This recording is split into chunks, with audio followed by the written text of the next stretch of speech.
Well, to be sure, folks, I want to let you know that I'm destitute. Basically, I'm being serious. I make $905 a month or so in Social Security. I'm not working at this point right now, although I applied for work. Well, with that said, though, I mean, I can't really give 10% to God and the church because if I went to the church, I'd be treated like white trash. And if you don't think I'm kidding, all I had to do is walk out, just slightly walk out my mom's ramp here in the front on the front lawn, and I could hear sometimes the preacher saying, "If he comes over here, we're going to treat him like white trash if he even comes in." And they were serious. So I give 10% of my income or so, or the best I could think of it to be, to a nonprofit that helps my mom for senior services issues. But the thing is, though, I still have a phone bill. I still have car insurance.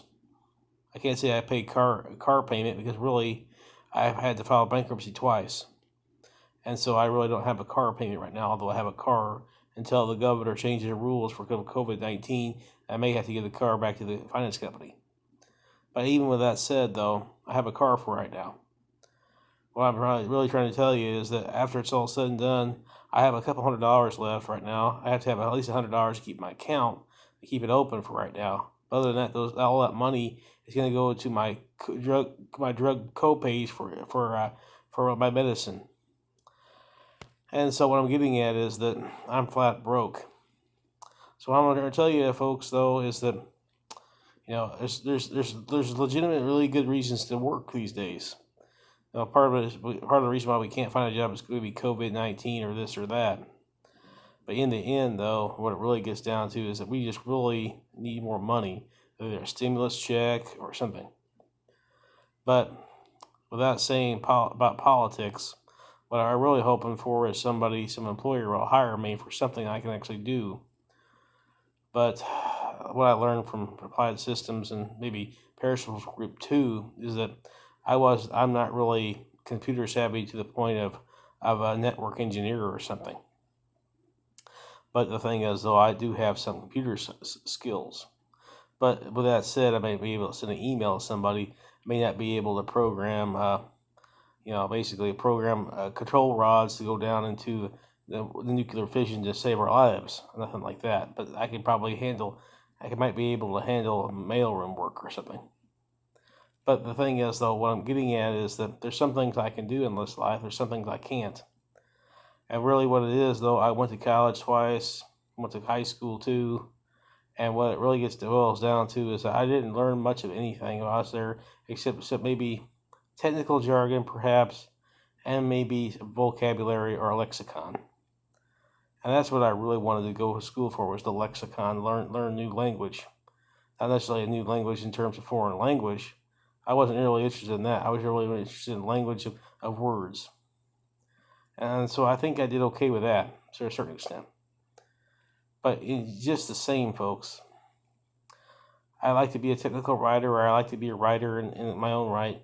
But the thing is, though, I'm not the person who can read minds from years forward and know what's going to happen ahead of time, so I can write it into some kind of novel or some bullshit. I can only write what I've seen and what I've heard. And that's what I did on Facebook, and hopefully you got to see some of it if you get a chance to. Most of it was crude bullshit with meanness and really a lot of profanity. Hopefully you got a big laugh out of it, though. But in the end, though, I haven't been to my Facebook page after since I got out of the hospital, and I'm just fine with that. But just the same, folks, I'm destitute. I have no real friends. The only thing I have is my mom, my family, perhaps, and really just a bunch of doctors and nurses who just really want to work their way up the social ladder, just like anybody else does. But the only thing is, they really want to give us medicine, try to solve our problems. And I'm beginning to wonder, is it really to solve the real issue of poverty, though? And that's the real thing I want you to understand. I lived in poverty in Southern Illinois, and even though I'm on Social Security now, I'm on maybe on Medicare, Medicaid, whatever else, I really need to have a chance to get back on my feet again. And I still think that's doable for some folks. And if it happens for you, I hope it does. But in the end, want you to know, like the Chinese woman or the Asian American woman I saw who was selling me fish today at the market. I'm glad she had a job, and I told her, and I'll tell you the same thing, folks, as I told the Chinese American female today. You're a winner. Don't let anybody tell you any different. And that's what my good news is for you. That's my words to you. Love you, Bill.